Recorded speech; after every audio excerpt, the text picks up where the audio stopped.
Assalamualaikum warahmatullahi wabarakatuh.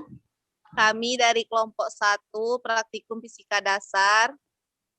Di sini kami akan menjelaskan tentang materi percobaan gesekan pada bidang miring yang beranggotakan Dina Mariana dengan NIM A1C22001,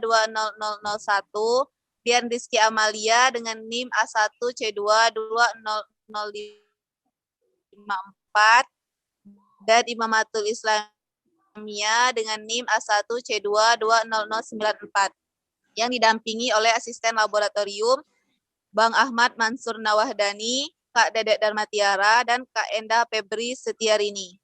Kami berasal dari program studi pendidikan matematika.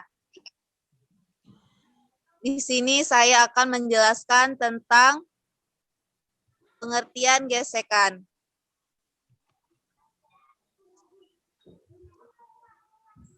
Gaya gesek statis adalah gesekan antara dua benda padat yang tidak bergerak relatif satu sama lainnya. Seperti contoh, gesekan statis dapat mencegah benda meluncur ke bawah pada bidang miring. Koefisien gerak statis umumnya dinotasikan dengan US, dan pada umumnya lebih besar dari koefisien gerak kinetis. Gesek kinetis. Pengertian. Gaya gesek adalah gaya yang berarah melawan gerak benda atau arah kecenderungan benda akan bergerak. Gaya gesek muncul apabila dua buah benda bersentuhan. Benda-benda yang dimaksud di sini tidak harus berbentuk padat, melainkan dapat pula berbentuk cair ataupun gas. Gaya gesek antara dua buah benda padat misalnya adalah gaya gesek statis dan kinetis. Sedangkan gaya antara benda padat dan cairan serta gas adalah gaya Stokes, di mana suku pertama adalah gaya gesek yang dikenal sebagai gaya gesek statis dan kinetis. Sedangkan suku kedua dan ketiga adalah gaya gesek pada benda dalam fluida. Gaya gesek dapat merugikan dan juga bermanfaat. Panas pada poros yang berputar, engsel pintu, dan sepatu yang aus adalah contoh kerugian yang disebabkan oleh gaya gesek.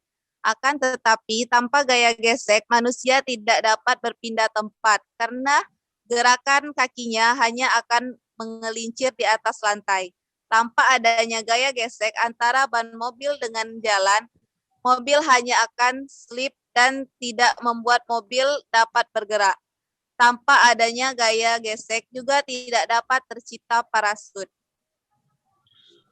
Materi selanjutnya akan dijelaskan oleh teman saya, Dian Rizky Amalia. Kepada Dian Rizky Amalia, saya persilakan. Baiklah, saya Dian Rizky Amalia dengan NIM A1C220054. Di sini saya akan menjelaskan materi tentang jenis gaya gesek.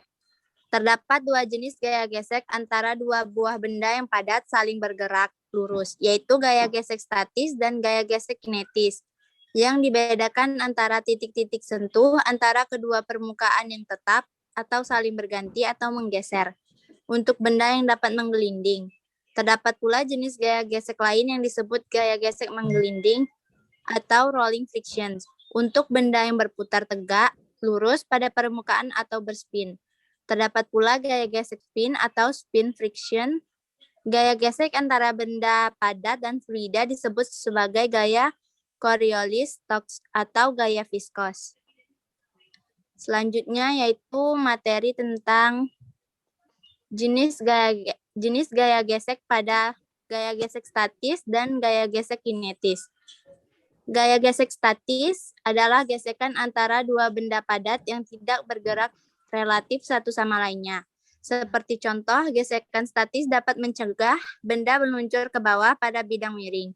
Koefisien gesek statis umumnya dinotasikan dengan µS dan pada umumnya lebih besar dari koefisien gesek kinetis.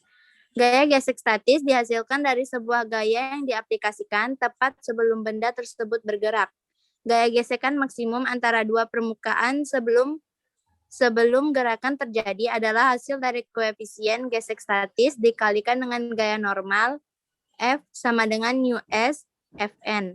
Ketika tidak ada gerakan yang terjadi, gaya gesek dapat memiliki nilai dari 0 hingga gaya gesek maksimum. Setiap gaya yang lebih kecil dari gaya gesek maksimum yang berusaha untuk menggerakkan salah satu benda akan dilawan oleh gaya gesek yang setara dengan besar gaya tersebut, namun berlawan arah. Setiap gaya yang lebih besar dari gaya gesek maksimum akan menyebabkan gerakan terjadi. Setelah gerakan terjadi, gaya gesekan statis tidak lagi dapat digunakan untuk menggambarkan kinetika benda, sehingga digunakan gaya gesek kinetis. Gaya gesek kinetis atau dinamis terjadi ketika dua benda bergerak relatif satu sama lainnya dan saling bergesekan. Koefisien gesek kinetis umumnya dinotasikan dengan μk, dan pada umumnya selalu lebih kecil dari gaya gesek statis untuk material yang sama. Materi selanjutnya akan dibacakan oleh teman saya, Dina Mariana. Pada Dina, saya persilahkan.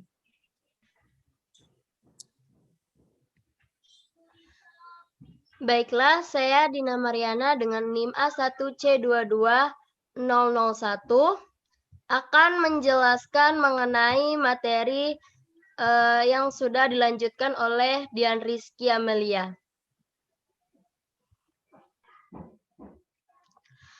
Oke, untuk materi selanjutnya itu ada alat dan bahan. Nah, di sini peralatan yang digunakan itu yang pertama itu ada papan luncur, yang kedua mistar, dan yang ketiga stopwatch. Sedangkan bahan yang digunakan yaitu 3 buah balok kayu.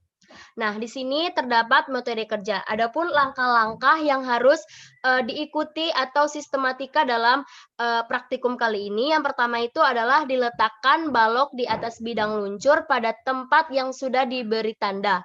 Nah, kemudian ukur panjang lintasan yang akan dilalui oleh benda atau ST. Nah, yang kedua yaitu diangkat bidang luncur perlahan-lahan hingga balok pada kondisi akan meluncur. Kemudian diukur posisi vertikal atau Y dan horizontal atau X pada balok. Nah, yang ketiga yaitu diangkat bidang luncur sedikit ke atas lagi hingga balok meluncur. Dengan menggunakan stopwatch, diukur waktu yang diperlukan balok selama meluncur sepanjang lintasan tadi. Nah, yang keempat yaitu bidang percobaan nomor 1 hingga nomor 3 itu sebanyak 5 kali. Kemudian hitung koefisien gesek statis atau µs. Nah, percepatan atau A, koefisien gesek kinetis atau μk, dan kecepatan benda pada saat mencapai ujung bawah bidang luncur atau VT. Nah, yang kelima atau yang terakhir yaitu dilakukan percobaan di atas dengan menggunakan benda lain.